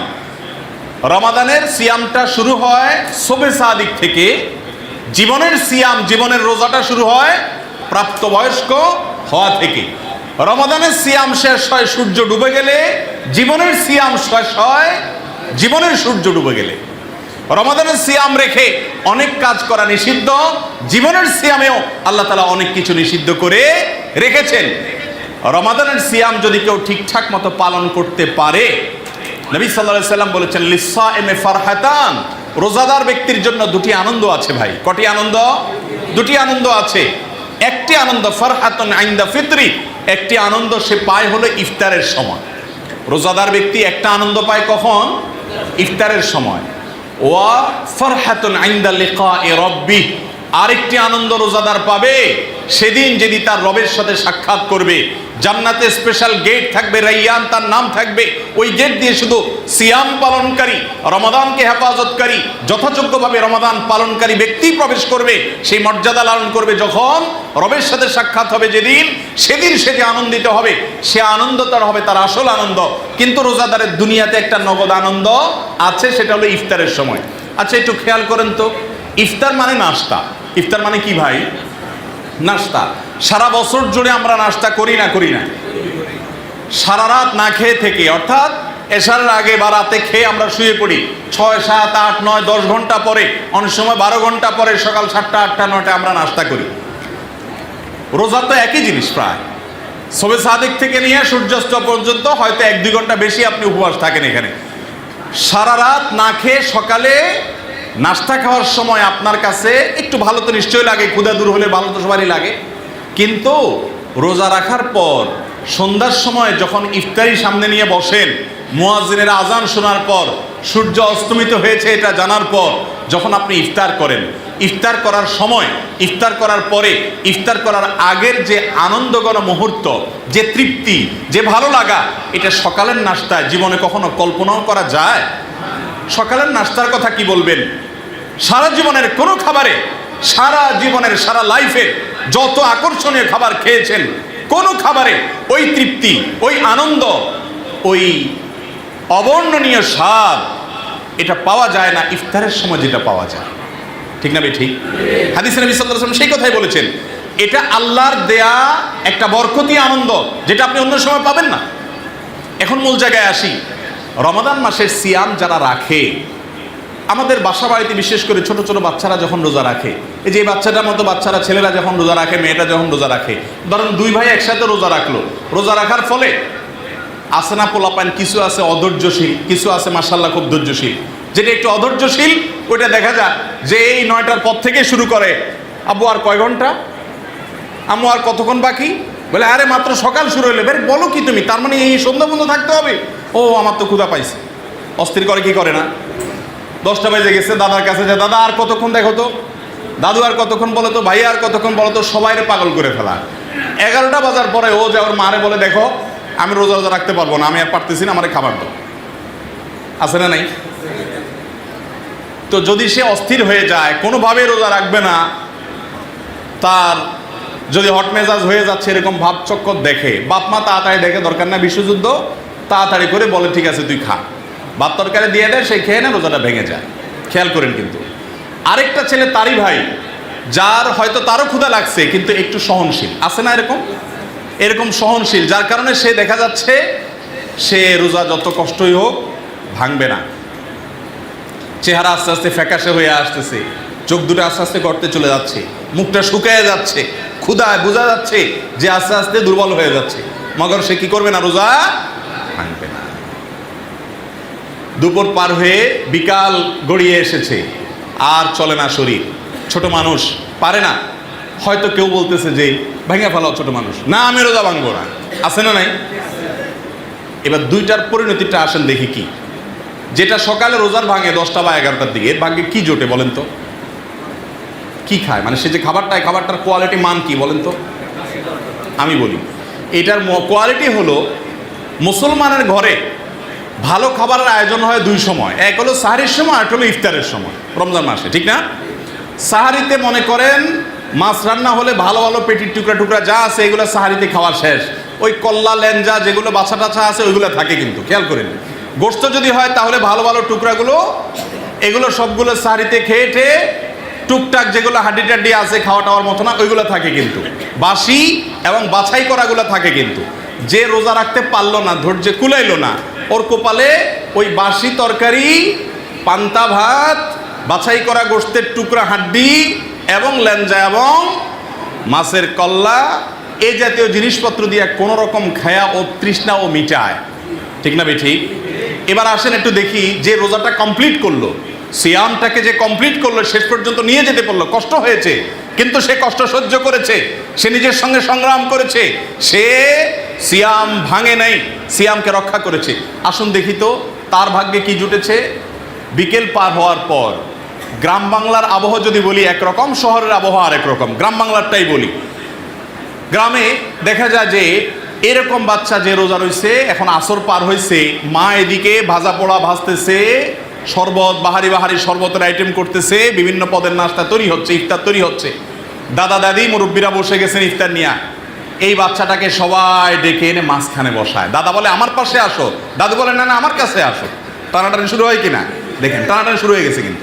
আচ্ছা, বসানোর পর একেবারে ফ্রেশ ফ্রেশ একেবারে অরেঞ্জ জুস, হ্যাঁ ফ্রেশ দেখে একেবারে আপনার তাজা তাজা ফল কেটে কেটে তার সামনে, আর ভাজা পোড়া আকর্ষণীয় লোভনীয় সব কিছু তার সামনে রাখা হয়েছে। আর একটু পর পর হাত দিয়া দাদা একবার বলে যে ভাই এই তো আর আধা ঘন্টা, আর 30 মিনিট দেখতে দেখতে চলে যাবে, মাশাআল্লাহ মাশাআল্লাহ। তাকে কিন্তু বাবা দিতে থাকে, আর তোমার টেনশন নাই, তো সময় শেষ ইনশাআল্লাহ। সবাই বসে থাকে। এর মধ্যে যেটা ওই 10টা বাজে রোজা ভেঙে ফেলছে, ওইটার অবস্থা কি থাকে তখন চিন্তা করেন। ওইটা কি করে তখন? ওইটা আশ্বাস দিয়ে গুড়গুড় করে, গুড়গুড় করলে বাপে এক ধমক দেয়, মায়ে একটা ধমক দেয়, তোর এখানে কি, যা হয়েছে হাঁস মোরগ ধর, বাজার থেকে দোকান থেকে একটা ইয়া নিয়ে আয়, মোমবাতি নিয়ে আয়, কারেন্ট চলে গেলে কি হবে, ওই বাচ্চাটা বাবুটাকে রাখ, ও ডিস্টার্ব করতেছে, জ্বালাইতেছে, তোর এখানে কি? ওই বেচারা দৌড় দিয়া শুনে ওই বাবু রাখে, বাচ্চা রাখে। আর এই ফাঁকে ওই ছোটটা তো খুব মোছে তাও দিয়া বসে, খাবে এখন, সে ইফতার করবে। হ্যাঁ, মা নিজে খাওয়ার আগে কোনো রকম রোজাটা ভেঙেই আবার একটা দিচ্ছে, দাদা একটা দিচ্ছে, বাপে একটা দিচ্ছে, ভাইয়ে একটা দিচ্ছে, সর্বোচ্চ এক গ্লাস শেষ না হতে আব্বু আরেক গ্লাস খাও, ভাইয়া আরেক গ্লাস খাও, কি পরিমাণ তেল মাখামাখি। আর ওই বেচারা ঝাড়ি খেয়ে দূরে থাকে। দূরে থাকার পর যেহেতু রোজা রাখার চেষ্টা সেও করছে, পরিবারের সদস্য বটে, অতএব এক্ষেত্রেও ইফতার টিফতার খাওয়ার পর, মাগরিবের পরে অথবা আগে অথবা ইফতারের মাঝামাঝি পর্যায়ে ডেকে না, আচ্ছা আসো আসো তুমিও আসো। এবারও বাসা করা ওই পোড়া গেছে যেগুলো আপনার কি বলে পেঁয়াজি বেগুনি, ওগুলো দুই একটা তার কপালে চোখ। আমি কি ঠিক বলেছি না ভুল বলেছি? এগুলো আমাদের সমাজের বাস্তব চিত্র কি না? এবার আপনি আসেন, ওই যে আলী মিয়া নদভী রহমতুল্লাহ বলেছেন আমাদের গোটা জীবনটা একটা রোজা, গোটা জীবনটা একটা কি সম। আপনার গোটা জীবনে আল্লাহ তাআলা নিষেধ করেছেন জেনা করা যাবে না, যুবক জেনার কাছেও যাওয়া যাবে না, হারাম এটাকে স্পর্শ করা যাবে না, লোভনীয় অফার আসবে, হারাম উপার্জন করার সুযোগ আসবে, সবাই করবে সমাজের, তুমি করবে না, তুমি বিপরীত চলার চেষ্টা করবে, তুমি সংগ্রাম করবে, জীবনের সিয়াম ভঙ্গ যেন না হয় সেজন্য চেষ্টা করবে, সাধনা করবে। যদি এই জীবনের সিয়াম কেউ রক্ষা করতে না পারে, কিছুদিন দায় রাখছে, এরপরে বলে না সবাইকে কি বলে খোঁচাখুচি করে দুধ চেঁচে ফেললো, ওই যে রোজা ভেঙে ফেলছে, শেষ জীবনের রোজা ভেঙে ফেললো। কয়দিন একটু ভালো চলাফেরা করছে, এরপরে বলে না এইভাবে চললে কি আর চলে, পরে তবা তিল্লা করে নেবো, একটু উপার্জন করে নিই, পয়সা কড়ি করে নিই, এরপরে মসজিদ মাসা দিয়ে টিয়া তবা টবা করে নিব, রোজা ভেঙে ফেললো জীবনের রোজা। ঠিক একইভাবে জীবনের রোজা যারা ভেঙে ফেলে, তাদের জীবনের সূর্য ডুবার পর যখন ইফতারের সময় আসবে, তার আগে দুনিয়াতে যা তারা ভোগ করবে, আর দুনিয়া কুল্লুহা জিফা, দুনিয়াতে যত নিয়ামত আছে এগুলো সবগুলো রোজাদার ফ্যামিলির, মুসলমান ফ্যামিলির বাসায় সকাল 10টা 11টায় রমাদান মাসে যেরকম বাসি খাবার ছাড়া কিছু থাকে না, যে ব্যক্তি জীবনের রোজা ভঙ্গ করে, হারামের হাতছানির পিছনে মোহনীয় হাতছানি দেখে নিজের ইমানকে আমলকে নষ্ট করে, তাকওয়াকে ভেঙে ফেলে, হারাম এর মধ্যে জড়িয়ে পড়ে, আল্লাহর ভয়ে নিজেকে নিয়ন্ত্রণ করতে পারে না, এই ব্যক্তি ওই রোজা ভঙ্গকারী যুবকের মতো, বাচ্চার মতো, সেও ভোগ করে, একটু ভালো থাকে, গাড়ি বাড়ি হাঁকায়, পয়সা কড়ি বেশি হয়, কিন্তু সেটা হলো ঝুটার মতো। আসল নির্মল ফ্রেশ নেয়ামত যখন হবে, এ যখন কাছে যাবে ঝাড়ি খেয়ে জাহান্নামে যাবে। আর যদি ঈমান থাকে, পোড়া টোড়ার পর আবার এসে শেষ মুহূর্তে এসে জান্নাত হয়তো সেও পাবে। কিন্তু জীবনের রোজা ভঙ্গ করার ফলে ওই রমজানের সিয়াম ভঙ্গকারী শিশু বা বালক, তার যেরকম অবস্থা, কিশোরের যেরকম অবস্থা, একই অবস্থা তারও হবে। আর এর বিপরীতে যে ব্যক্তি জীবনের সিয়ামকে রক্ষা করতে পেরেছে, তার জীবনের সূর্য ডুবার আগে আগে আল্লাহ কোরআনে বলেছেন যে আল্লাহর তরফ থেকে ফেরেশতারা এসে বলবে আল্লাহ খাউফুন আলাইহিম ওয়ালা হুম ইয়াহজানুন। ছোট বাচ্চা যেরকম জীবনের রমজানের সিয়াম শেষ হওয়ার আগে, সূর্য ডুবার আগে বাপ মা বলে বাবা টেনশন নাই, আর অল্প একটু সবর করো, তারা যেরকম অভয় দেয় জীবনের সূর্য ডুবার আগে, জীবনের সিয়াম রক্ষা করতে পেরেছে যে, হারাম থেকে বাঁচতে পেরেছে যে, এই ব্যক্তিকে আল্লাহর ফেরেশতারা সান্ত্বনা দেয়, আর ভয় নাই, আর অপেক্ষা করে, একটু পরেই তোমার নিঃশ্বাস ত্যাগ হয়ে যাবে, আর আল্লাহর সঙ্গে সাক্ষাৎ হবে, জান্নাতের সাথে কানেক্টেড হবে। আল্লাহ তাআলা আমাদেরকে জীবনের সিয়ামকে রক্ষা করার তৌফিক দান করুন। মুহতারাম হাজিরিন, আমাদের সিয়াম অর্থবহ হচ্ছে না, এর মূল কারণ হলো সিয়ামের যে লক্ষ্য, সিয়ামের যে উদ্দেশ্য, সিয়ামের যে মর্ম, সেটা আমরা উপলব্ধি করতে পারি না। অতএব সেটা উপলব্ধি করে সিয়াম পালন করার চেষ্টা করবো তো ইনশাআল্লাহ। রোজার উদ্দেশ্য, রোজার লক্ষ্য, রোজার আসল যে প্রাণ, সেটা হলো গুনাহ ছাড়ার প্রশিক্ষণ নেওয়া, আল্লাহ নিষিদ্ধ কাজ থেকে বেঁচে থাকার কি করা, প্রশিক্ষণ নেওয়া। এই প্রশিক্ষণ রমজান থেকে নেব তো ইনশাআল্লাহ। রমাদান থেকে প্রশিক্ষণ নিয়ে বাকি জীবনে আপনি ভালো থাকবেন সেটা তো পরের কথা। রমাদানেই যদি আপনি নিজে গুনাহে লিপ্ত হন, রোজা রেখে মিথ্যা কথা বলেন, রোজা রেখে হারাম কাজ করেন, একটা হারাম কাজ থেকে তো বেশি বাঁচতে পারছেন না। রোজা রেখে ইউটিউবে ওয়াজের নাম দিয়ে হারাম জিনিস দেখছেন, রোজার মধ্যেও ইউটিউবে ফেসবুকে ওয়াজের নাম দিয়া বিভিন্ন মিউজিক আছে, এরকম গান বাজনা শুনছেন, হারাম জিনিস শুনছেন, আছে না নাই আমাদের সমাজে? এই বিষয়গুলো আমাদের রোজাকে কি করে, নষ্ট করে এবং রোজার উদ্দেশ্যকে ব্যাহত করে দেয়। অতএব আপনার রোজাকে যদি আপনি অর্থবহ করতে চান, রোজা রেখে সব প্রকার হারাম কাজ, বিশেষ করে হাদিসে যেগুলো কথা বলা হয়েছে, ঝগড়া বিবাদ এবং মিথ্যা কাজ, প্রতারণামূলক কাজ, মূর্খতাসুলভ কাজ, এই সব আচরণ বন্ধ করে একজন ভালো মানুষ হিসাবে রোজা রাখার সময়টা পার করতে হবে। চেষ্টা করে যাবেন ইনশাআল্লাহ। আল্লাহ তাআলা আমাদের সবাইকে সে তৌফিক দান করুন। আমাদের রমাদানকে অর্থবহ করার জন্য, সার্থক করার জন্য, সফল রমাদান পালন করার জন্য সর্বপ্রধান এবং সবচেয়ে প্রথম যে বিষয়টি আমাদের মাথায় রাখতে হবে তা হলো সিয়াম। এটা শুধুমাত্র উপবাস থাকার নাম নয়। আমাদেরকে যে আল্লাহ তাআলা পানাহার বর্জন করতে বলেছেন, যৌনতা বর্জন করতে বলেছেন, সেই বর্জন করার মাধ্যমে মূলত আল্লাহ তাআলা আমাদেরকে তাকওয়ার চর্চার শিক্ষা দিতে চান, প্রশিক্ষণ দিতে চান, যেন আমরা এখান থেকে শিক্ষা নিতে পারি। কেন আল্লাহ তাআলা আমাদেরকে খেতে চাই, খাবার সামনে আছে তাও খেতে নিষেধ করেছেন, আর এমন প্রবৃত্তি দিয়েছেন যে আমরা খাইও না? এই নির্দেশ আল্লাহ কেন দিয়েছেন? যাতে করে রমাদানের বাইরে হারামের হাতছানি আসলেও এইভাবে আমার প্রয়োজন আছে, লোভ আছে, নেওয়ার সুযোগও আছে, তারপর আমি নিচ্ছি না, যাওয়ার সুযোগও আছে তবু আমি যাচ্ছি না, এই অর্জনটা যেন আমার রমাদানের পরে হয়, এটাকে তাকওয়া বলা হয়। এই তাকওয়ার চেতনা যেন আমার মধ্যে আসে, সেজন্য রমাদানের সিয়াম দিয়েছে। রমাদানের সিয়াম রেখে প্রতি মিনিটে, ঘন্টায়, দিনে, রাতে, উঠতে বসতে আপনার চিন্তায়, আপনার মননে, আপনার ভাবনায় যদি এই পয়েন্টটা মাথায় থাকে, এটা রেখে আপনি আপনার বাসায় আপনার স্ত্রী হয়তো কোনো কারণে ঝগড়া করেছে, বা আপনার স্বামী আপনার সাথে ঝগড়া করেছে, এখন ঝগড়ার উপলক্ষ হয়েছে, বা কলিগ করেছে, বাইরের কোনো লোক করেছে, মেজাজ গরম হয়েছে, কিন্তু আপনি ওই যে রোজাদার এই জবাবটা দিলেন তারে যে আমি রোজাদার, এই জন্য কিছু বলতে পারছি না। এটা যদি করতে পারেন তাহলে ইনশাআল্লাহ আপনার সিয়াম সাধনা সার্থক হবে। আপনি নিশ্চিত রমাদানের পরে দেখতে পাবেন ইনশাআল্লাহ যে আপনার জীবনে অভূতপূর্ব পরিবর্তন হয়েছে। আপনি হারাম থেকে বাঁচার একটা কসরত করছেন, চেষ্টা করছেন, হারাম দেখলে ঝাঁপিয়ে না পড়ে একটু বাঁচার মতো চেষ্টা আপনার মধ্যে আসে। আল্লাহ তাআলা আমাকে আপনাকে মুত্তাকিদের কাতারে শামিল হওয়ার তৌফিক দান করুন। মোহতারাম হাজিরিন, জান্নাত আল্লাহ মুত্তাকিদের জন্যই তৈরি করেছেন। উইদ্দাত লিল মুত্তাকিন, আল্লাহ বলেছেন জান্নাত প্রস্তুত করা হয়েছে কাদের জন্য? মুত্তাকিদের জন্য। কোরআন এটা গাইড করবে, পথ দেখাবে মুত্তাকিদের জন্য, হুদাল লিল মুত্তাকিন। শেষ পরিণাম ভালো হবে মুত্তাকিদের জন্য। ওয়াল আকিবাতু লিত তাকওয়া, অতএব তাকওয়া অর্জন করার বিকল্প নাই ইমানদারের জন্য, আর তাকওয়া অর্জনের জন্য সিয়ামের কোনো বিকল্প নাই আমাদের জীবনে। আল্লাহ তাআলা আমাদেরকে এই বিষয়টা মাথায় রেখে সিয়াম পালন করার তৌফিক দান করুন। রমাদানের সিয়াম অর্থবহ না হওয়ার আরেকটি বড় কারণ হলো আমরা অনেকে সিয়াম পালন করি, সওম পালন করি, রোজা রাখি, কিন্তু রমাদানের আরেকটা গুরুত্বপূর্ণ বিষয়, সিয়ামের বোন বলতে পারেন, ভাই এবং বোন যেরকম সিয়ামের একটা বোন বলতে পারেন, তার সাথে লাগা আরেকটা আমল করতে পারেন যে একটাকে ছাড়া একটাকে কল্পনা করা কঠিন, সেটা হলো কোরআন। সিয়ামের সাথে কোরআনের সম্পর্কটা ভাইয়ের সাথে বোনের সম্পর্কের মতো, বোনের সাথে ভাইয়ের সম্পর্কের মতো ওতপ্রোতভাবে জড়িত। আমরা অনেকে রমাদানে সিয়াম পালন করি কিন্তু কোরআনের হক আদায় করি না। কোরআনের হক আদায় বলতে আমরা বুঝি শুধু তারাবিতে একটু তুফান মিলের গতিতে অথবা 4G 5G গতিতে একটা খতম শোনা, এটা হলো কোরআনের হক আদায় করা। আর নিজেরা যদি পড়ি তাহলেও সেক্ষেত্রে কত দ্রুততার সাথে, কত গতির সাথে আমরা পড়ে শেষ করতে পারি সেই চেষ্টা করি। গতি ভালো জিনিস, সব জায়গায় না। সব জায়গায় গতি জিনিসটা কিনা ভাই ভালো না। নবী করিম সাল্লাল্লাহু আলাইহি সাল্লাম কোরআন কারীমের তেলাওয়াত খুব ধীরস্থিরতার সাথে করতেন। আল্লাহ কোরআনে বলেছেন ওয়ারাত্তিলিল কোরআনা তারতিলা। রমাদান যেহেতু কোরআন নাজিলের মাস, আর কোরআনের সাথে রমাদানের সম্পর্ক অনেক গভীর, এই জন্য হাদিসে আসছে নবী সাল্লাল্লাহু আলাইহি সাল্লাম বলেছেন আসসিয়াম ওয়াল কোরআন ইয়াশফাআন লিল আবদ।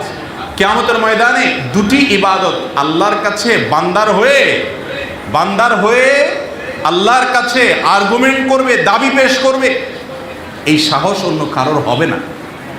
শুধু দুটি ইবাদত, সিয়াম এবং কোরআন, এই দুটি কথা হাদিসে বলা হয়েছে। নবী সাল্লাল্লাহু আলাইহি সাল্লামের হাদিসের ভাষ্যটা খেয়াল করেন, তিনি বলেছেন সিয়াম, রোজা, এটা আল্লাহর কাছে বান্দার পক্ষ হয়ে আর্গুমেন্ট করে বলবে, আল্লাহ এই বান্দার ছোটোখাটো বা অনিচ্ছাকৃত হয়তো ভুল ত্রুটি আছে, থাকতে পারে, কিন্তু আমি দিনের বেলায় পানাহার থেকে, যৌনতা থেকে তাকে দূরে রাখিয়েছি, যার কারণে সে এগুলো করে নাই, আমি এগুলো থেকে বিরত রেখেছি তাকে।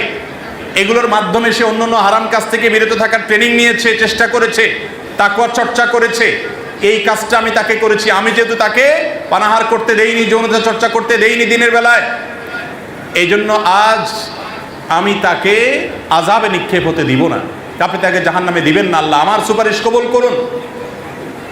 একইভাবে কোরআন আল্লাহর কাছে বলবে, আল্লাহ আপনার এই বান্দা রাত জেগে কোরআন তিলাওয়াত করেছে, অর্থবহ কোরআন তেলাওয়াত করেছে, ওই যে সিয়াম, অর্থবহ সিয়াম রেখেছে, তো যার ফলশ্রুতিতে তাকে রাতে আমি ঘুমোতে দেইনি। কোরআন বলবে যেহেতু আমি তাকে রাতে ঘুমোতে দেইনি, আমার কারণে সে ঘুম ত্যাগ করেছে, আজ তাকে আপনি জাহান্নামে দিবেন না।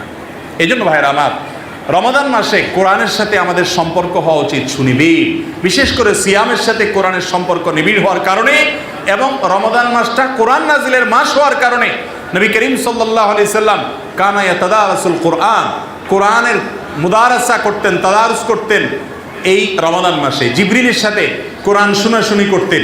কোরআন আপনি শুনবেন, আরেকজন তেলাওয়াত করবে, বসে বসে শুনবেন। তারাবিতে আমরা শুনি আলহামদুলিল্লাহ, তারাবির বাইরেও চেষ্টা করেন এবং আপনি তেলাওয়াত করবেন, আরেকজনকে শোনাবেন। অর্থ সহকারে, ব্যাখ্যা সহকারে, বিশ্লেষণ এবং তাফসীর সহকারে কোরআন বোঝার চেষ্টা করবেন। গোটা রমাদান জুড়ে কোরআন জানার চেষ্টা আমাদের মধ্যে থাকা উচিত। আমরা বেশিরভাগ মানুষ গতানুগতিকভাবে কোরআন খতম দিয়ে শেষ করে ফেলি, একটু তাফসীর জানা, একটু অর্থ জানার চেষ্টা করি না। ভাইরা আমার, কোরআন এসেছে আমাদেরকে পথ দেখাবার জন্য। আল্লাহ বলেছেন ইয়া আইয়ুহাল্লাযীনা আমানু, হে ঈমানদারেরা। এরপর আল্লাহ কি বলেছেন আপনি আর জানেন না, আপনি শুধু পড়ে চলে গেছেন। তো এই জন্য কোরআন আসেনি, কোরআন এসেছে ইয়া আইয়ুহাল্লাযীনা আমানু, হে ঈমানদারগণ। এই কথা বলার পর আল্লাহ যে কথাটা বলেছেন ওইটা বুঝে সেটা অনুযায়ী আমল করার জন্য কোরআন এসেছে। অতএব রমাদানে আপনি কোরআন তেলাওয়াত করেন, না বুঝে তেলাওয়াত করলেও সওয়াব হবে, কিন্তু শুধুমাত্র সওয়াব আহরণের জন্যই কোরআন আসেনি। কোরআন এসেছে লিয়াদাব্বারু আয়াতি, যাতে কোরআনের আয়াত যেগুলো আপনার বোঝার সক্ষমতা আছে সেগুলো বুঝে সেগুলো নিয়ে আপনি ভাবেন, চিন্তা করেন এবং সেগুলোকে নিজের জীবনে বাস্তবায়ন করেন। অতএব রমাদানের সিয়াম সাধনাকে, রমাদান সাধনাকে আপনি যদি অর্থবহ করতে চান তাহলে আপনাকে কোরআনকে স্পেশালভাবে সময় দিতে হবে। তেলাওয়াত করবেন, তেলাওয়াত শুনবেন, দুইভাবে, নিজে করবেন, আরেকজনের তেলাওয়াত শুনবেন। অর্থ এবং ব্যাখ্যা সহকারে কোরআন বোঝার চেষ্টা করবেন এবং কোরআনের যে নির্দেশনাগুলো আছে সেগুলোকে দেখে দেখে বুঝে বুঝে আমল করার চেষ্টা করবেন। চেষ্টা করবো না ইনশাআল্লাহ? আমরা দুইটা পয়েন্ট বললাম। তাহলে নাম্বার 3 নম্বর পয়েন্ট হলো, রমাদানে আমাদের জীবনে দোয়া করার এক সুবর্ণ সুযোগ তৈরি হয়। আমরা দোয়া থেকে আজকাল বেশিরভাগ মুসলিমরা বঞ্চিত। আমাদের তরুণ ভাইদের মধ্যে এরকম খুব কম সংখ্যক মানুষ পাওয়া যাবে যে আল্লাহর বান্দা তার গোটা জীবনে একটি বারের জন্য চোখের পানি ফেলে মালিকের কাছে একটু কাঁদতে পেরেছে। অনেক হতভাগা আছে, অনেক হতভাগা আছে। গোটা রমাদান জুড়ে হয়তো তিনি রোজা রেখেছেন, সিয়াম পালন করেছেন, সাহারি করেছেন, ইফতার করেছেন, তারাবি করেছেন, কোরআন তেলাওয়াত করেছেন, পড়ে শেষ করে খতম দিয়েছেন, অনেক ইবাদত করেছেন মাশাআল্লাহ। গোটা রমাদানে একটি বারের জন্য মালিকের কাছে নিজের গুনাহের জন্য আল্লাহর ভয়ে সন্ত্রস্ত হয়ে চোখের পানি ফেলেছেন, অথবা আল্লাহর নেয়ামত পাওয়ার আশা, আল্লাহর মহব্বতে একটু চোখের পানি ফেলেছেন। এরকম মানুষের সংখ্যা আমাদের সমাজে একেবারেই কম। মোহতারাম হাজিরিন, রমাদান এলে আল্লাহ তাআলা অনেক মানুষকে মাফ করেন, সাধারণ ক্ষমা ঘোষণা করেন। আল্লাহর এই মাফ পাওয়ার জন্য অ্যাপ্লিকেশনটা তো করতে হবে, দরখাস্তটা তো অন্তত যথাযথ নিয়মে করতে হবে। কত মানুষ দরখাস্ত করে পায় না। আপনি দরখাস্ত করা ছাড়া কিভাবে কল্পনা করেন আপনি পেয়ে যাবেন? অতএব ভাইরা আমার, রমাদান মাসকে অর্থবহ করার জন্য দিনভর আপনাকে দোয়া করতে হবে। সালাসাতুন লা তুরাদ্দু দাওয়াতুহুম, 3 ব্যক্তির দোয়া আল্লাহ ফিরিয়ে দেন না। এর মধ্যে এক ব্যক্তি হলেন আস-সায়েম হাত্তা ইফতির, রোজাদার ব্যক্তি, সিয়াম পালনকারী ব্যক্তি, ইফতার রাত পর্যন্ত দোয়া কবুল হয়। আপনি সিয়াম রেখেছেন, রোজা রেখেছেন, রমজান মাস চলছে, আপনি কাজ করছেন, আপনি বাসায় যাচ্ছেন, আপনি কোনো ব্যস্ততার মধ্যে আছেন, জাগতিক কোনো কাজ করছেন, অবসর বসে আছেন, আপনি আল্লাহর সাথে একটু কথা বলেন, আল্লাহকে নির্জনে একাকী আল্লাহর কাছে মনের চাহিদাগুলো নিবেদন করেন, একটু আল্লাহর ভয়ে চোখের পানি ফেলে দেন। আল্লাহর ভয়ে চোখের পানি ফেলার যে স্বাদ, এই স্বাদ দুনিয়ার কোথাও নাই ভাইরা আমার। ডাকাতের ভয়ে, সন্ত্রাসীর ভয়ে, একজন খারাপ মানুষের ভয়ে যদি তটস্থ হয়ে আপনার ভয়ে চোখের পানি আসে, সেই চোখের পানি আসার ফলে মানুষের মধ্যে অস্থিরতা কাজ করে, ব্যাকুলতা কাজ করে। কিন্তু রবের ভয়ে যদি চোখের পানি ফেলা যায় তাহলে সেক্ষেত্রে একজন মানুষের অন্তরে এক ধরনের প্রশান্তি অনুভব হয়, ফ্রেশনেস অনুভব হয়। একটু কেঁদে দেখুন, একটু আল্লাহর ভয়ে চোখের পানি ফেলার অভ্যাস করে দেখুন। অন্যান্য রমাদানগুলো যেভাবে কাটিয়েছেন বা না কাটিয়েছেন, ভাইরা আমার, বোনেরা আমার, আল্লাহর ওয়াস্তে আসন্ন রমাদানটাতে আসুন, একটু আল্লাহর কাছে বেশি বেশি করে চোখের পানি ফেলি। নিজের এত মামলার আসামি আমরা, এত পাপাচার, এত অন্যায়, এত অপরাধ, এত গুনাহের পাহাড় আমাদের। এগুলো মাথায় আসলে, এগুলো মনে আসলে চোখের পানি না ফেলে থাকার কথা না। আমরা আল্লাহর কাছে আল্লাহর ভয়ে রমাদান মাসের মতো অফার পাওয়ার পরেও চোখের পানি ফেলে আল্লাহর কাছে কাঁদার সুযোগ হয় না। এর সবচেয়ে বড় কারণ হলো আমরা আমাদের নিজেদের অবস্থান সম্পর্কে ওয়াকিফ হাল না। আমরা জানি না যে আমরা নিজেরা কত বড় পাপিষ্ঠ, কত অপরাধ হয়ে আছে, কত মামলার আসামি হয়ে আছি। আল্লাহর কাঠগড়ায় আমার বিরুদ্ধে কত শত কত সহস্র মামলা জানে উঠবে, সেদিন কোনো রক্ষাকারী কেউ থাকবে না। দুনিয়াতে সুযোগ আছে সেই মামলাগুলোকে ডিসমিস করে যাওয়ার। সেজন্য আল্লাহর কাছে চোখের পানি ফেলে, আল্লাহর ভয়ে সন্ত্রস্ত হয়ে, তওবা করে হারাম থেকে ফিরে এসে তাকওয়ার পথে নতুন জীবন গড়ে আল্লাহর কাছে ক্ষমা চাইলে আল্লাহ সব মাফ করে দিবেন। আল্লাহ ওয়াদা করেছেন, আল্লাহ ওয়াদা করেছেন যত পাপ করেছেন সব আল্লাহ মাফ করে দিবেন।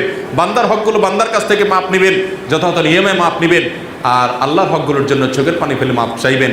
ভাইরা আমার, আমি এরকম বহু মানুষকে দেখেছি, জিজ্ঞেস করেছি, কথা বলেছি, জানার চেষ্টা করেছি, যাদের বেশিরভাগ মানুষই আমাকে উত্তর দিয়েছে যে ভাই, বা বেশিরভাগ মানুষই আমাদের সমাজে এরকম যে গোটা রমজান চলে যায়, 10টা মিনিট আল্লাহর কাছে দোয়া করার সুযোগ হয় না, অথচ সিয়াম পালনকারী ব্যক্তির দোয়া কবুল হয়। হাদিসে নবী সাল্লাল্লাহু আলাইহি ওয়াসাল্লাম আগাম ঘোষণা দিয়েছেন, সুসংবাদ দিয়েছেন।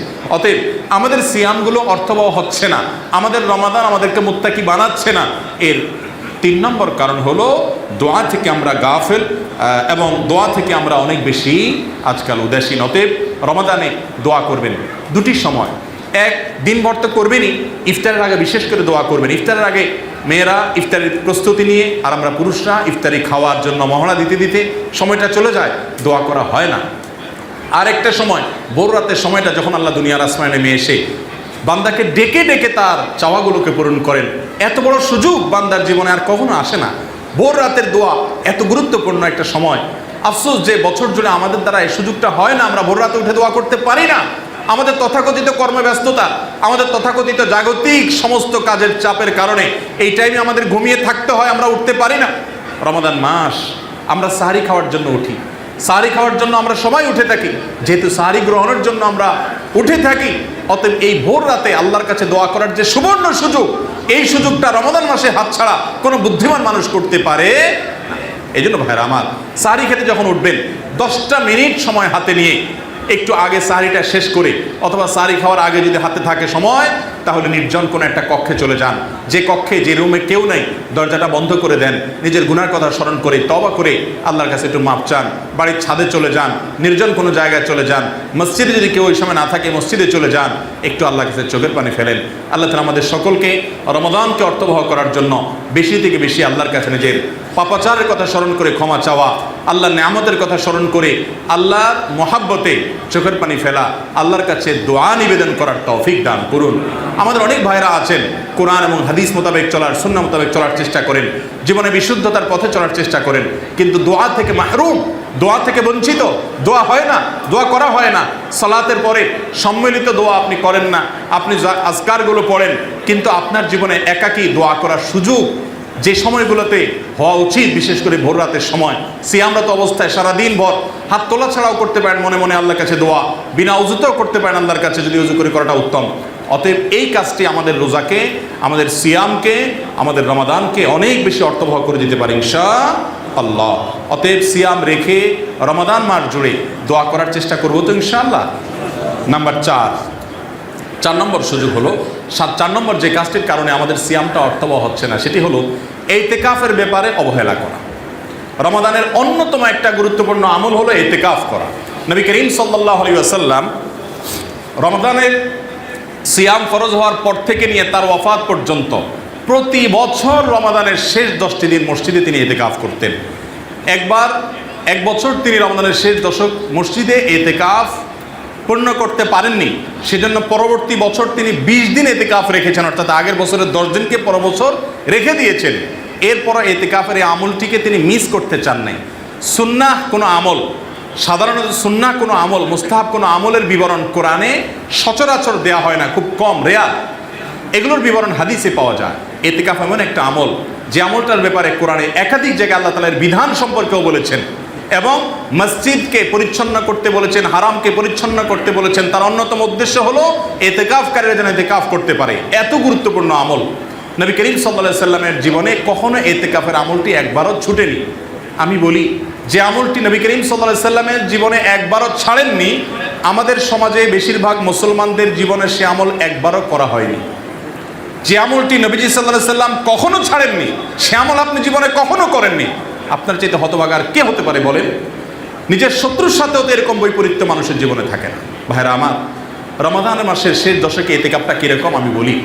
আপনি কারোর কাছে কোনো কিছু মুখে চেয়েছেন, টেলিফোনে চেয়েছেন, মোবাইল করে চেয়েছেন, দরখাস্ত চিঠি দিয়ে চেয়েছেন, পেয়েছেন কি পান নাই, আপনার সন্দেহ সংশয় আছে, আপনি আপনার চাওয়াটা যাতে পূরণ হয় সেজন্য আর টেলিফোন ফেলে রেখে আপনি ওই চিঠি বা মুখে বলা বলির যে ধাপ আছে, স্টেপ আছে, সেটা অতিক্রম করে আপনি এসে সরাসরি ওই লোকটার দুইটা পাও জড়ায় ধরে আপনি পড়ে গেলেন।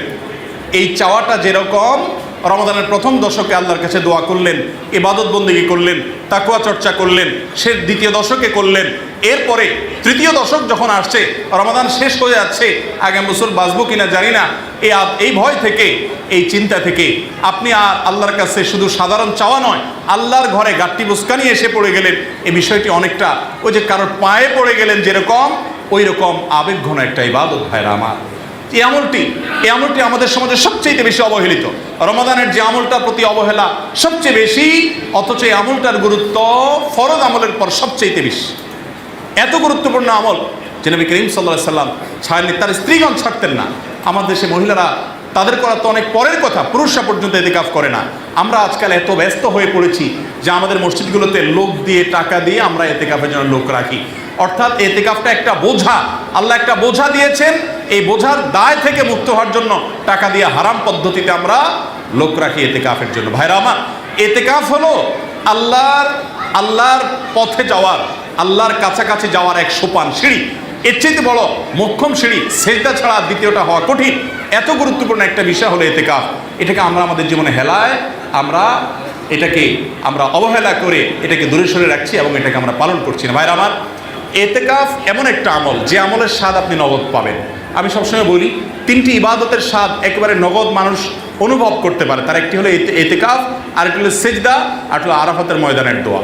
আপনি ফিল করবেন ইনশাআল্লাহ, যে ব্যক্তি জীবনে একবার ভালোভাবে ইতিকাফ করতে পেরেছে, তার জীবনে দেখবেন ইতিকাফ আর সে ইতিকাফ ছাড়া থাকতে পারে না, ব্যাকুল হয়ে যায়। আমি বহু মানুষকে দেখেছি যে জীবনে ইতিকাফ উনি ছাড়তে পারেন না, ইতিকাফের স্বাদটা পেয়ে গেছেন। ভাইরা আমার, কেমন যেন গাট্টি বসকানি আল্লাহর ঘরে আপনি চলে আসলেন, হাজির হয়ে গেলেন, অটোমেটিক আপনার আমল হবে, আপনার লাইলাতুল কদর পাওয়ার তৌফিক হবে। অতএব রমজানের শেষ দশকে ইতিকাফ করতে হবে। আমরা আজকাল অনেক ব্যস্ত ভাই, অনেক ব্যস্ত।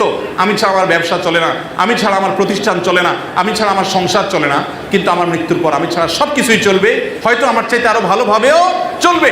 যে ব্যক্তি মনে করে আমি ছাড়া চলে না, এই জন্য ইতিকাফে বসতে পারি না, তার জন্য ইতিকাফে বসা আরো বেশি আবশ্যক। কারণ সে এত বেশি দুনিয়াদার হয়েছে যে তার দিনের জন্য কিছু সময় ব্যয় করতে পারছে না। 350-55 দিন আপনি মিশ্র কাজে ব্যয় করেন, দিনের কাজ, দুনিয়ার কাজ। 10টা দিন শুধুমাত্র আল্লাহর ইবাদতের জন্য। ফাইদা ফারাগতা ফানসাব ওয়া ইলা রাব্বিকা ফারগাব। অবসর হয়েছেন, আল্লাহর দিকে রুজু হন, এর নগদ স্বাদ আপনি পাবেন। ইতিকাফ যদি আপনি রাখতে পারেন, রমাদানের যে স্বাদ, রমাদানের যে তৃপ্তি, এটা আপনি পেয়ে যাবেন। ইন্নামাল আমালু বিল খাওয়াতিম। শেষ ভালো যার সব ভালো তার, শেষ দশক ভালোভাবে কাটবে। আর ইতিকাফে না বসলে আমাদের সামাজিক ব্যস্ততায় আপনি চাইলে ইবাদত করতে পরিপূর্ণভাবে পারবেন না। কারণ আপনাকে গ্রামের বাড়ি থেকে ঈদ করতে হবে, 2 দিন যাবে পথে আসা যাওয়া, এরপরে গ্রামে গেলেন মানুষের সাথে কথাবার্তা, হাই হ্যালো একদিন চলে যাবে। আপনার শেষ দশকের দিনগুলো বরবাদ হয়ে যাবে, যাওয়ার আগে প্রস্তুতির দিনগুলো নষ্ট হবে, ঈদের শপিং আপনার সময় নষ্ট হবে। আপনি ইতিকাফে বসে যান, সবই ঠিকঠাক মতো হবে, আপনার ইবাদতটা মাঝখান থেকে হয়ে যাবে, আর রমাদানটা সার্থক হয়ে যাবে। অতএব আমলটা করার চেষ্টা করবো তো ইনশাআল্লাহ। আল্লাহর ওয়াস্তে আমি বিশেষ করে তরুণ ভাইদেরকে বলবো, আপনারা ইতিকাফে বসুন প্লিজ। অনেকে মনে করে ইতিকাফে বসলে কোনো কথা বলা যায় না, বোবার মতো থাকতে হয়, আতঙ্ক বোধ করে, ভয়ে ইতিকাফ করে না। ভাইরা আমার, ইতিকাফটা এরকম আতঙ্কের কিছু আসলে না। ইতিকাফটা হলো রবের সান্নিধ্যে যাওয়ার এক বিরাট বড় সুযোগ। আপনি ইতিকাফ করে দেখেন, ফিলিংসটা অন্যরকম হবে। আপনি ইতিকাফে বসে একান্ত জরুরি প্রয়োজনীয় দুনিয়াবি কাজও করতে পারবেন। বাসা থেকে খাবার আনা নেওয়া করার মতো কোনো ব্যবস্থা নেই, কোনো লোক নাই, আপনি বাসায় গিয়ে খেতেও পারবেন। আপনি এটাকে বন্দি জীবন মনে করবেন না ভাইরা আমার। আর যদি বন্দি জীবন বলেনও এক অর্থে, যেহেতু মসজিদের বাইরে স্বাভাবিক কোনো কাজে যাওয়া যায় না, অর্থাৎ একান্ত প্রয়োজন ছাড়া, তো এটাকে আপনি যদি বন্দি জীবন বলেনও, মনে রেখেন কিছু কিছু বন্দিত্বের মধ্যে স্বাদ আছে যেটা মুক্ত জীবনের মধ্যে নাই। অতএব ইতিকাফ করার চেষ্টা করবো তো ইনশাআল্লাহ আমরা। ভাইরা আমার, আবার বলছি, 1 বছর কষ্ট করে 10টা দিন ইতিকাফ করেন, আমার বিশ্বাস যদি আপনি একটু সঠিকভাবে ভালোভাবে ইতিকাফ করতে পারেন, এরপর আপনাকে ইতিকাফ থেকে কেউ দূরে সরাতে পারবে না, বিরত রাখতে পারবে না। এরকম একটা আমল চেষ্টা করবো তো ইনশাআল্লাহ। ইতিকাফ করতে পারলে আপনার রমাদান, আপনার সিয়াম সাধনা সার্থক হয়ে যাওয়ার সমূহ সম্ভাবনা এবং সুযোগ আছে ইনশাআল্লাহ। সর্বশেষ এবং 5 নম্বর যে পরামর্শটা দিব সেটা হলো, রমাদান মাসে সিয়াম রেখে একটা আমল আমরা করি না, আমলটা এত ছোট বা তুচ্ছ বা সাধারণ মনে করি আমরা, আসলে বিষয়টা এত তুচ্ছ বা সাধারণ নয়, সেটা হলো মেসওয়াক করা। আমাদের আয়েশা রাদিয়াল্লাহু তাআলা আনহা বলেছেন, নবী করিম সাল্লাল্লাহু আলাইহি সাল্লাম সিয়াম রেখে, রোজা রেখে এত অধিক সংখ্যকবার মেসওয়াক করতেন যে গুণে শেষ করা যাবে না। তার মানে ইন্টেনশনালি তিনি ইচ্ছাকৃতভাবে রোজা রেখে দিনের বেলা প্রচুর পরিমাণ কি করতেন? মেসওয়াক করতেন। আমাদের সমাজে এই আমলটা একেবারে হারিয়ে গেছে বললে চলে। কয়জন রোজাদার এমনিতেই আমরা মেসওয়াক করি না, আর সিয়াম রেখে রোজা রেখে করার কথা অনেক পরের কথা।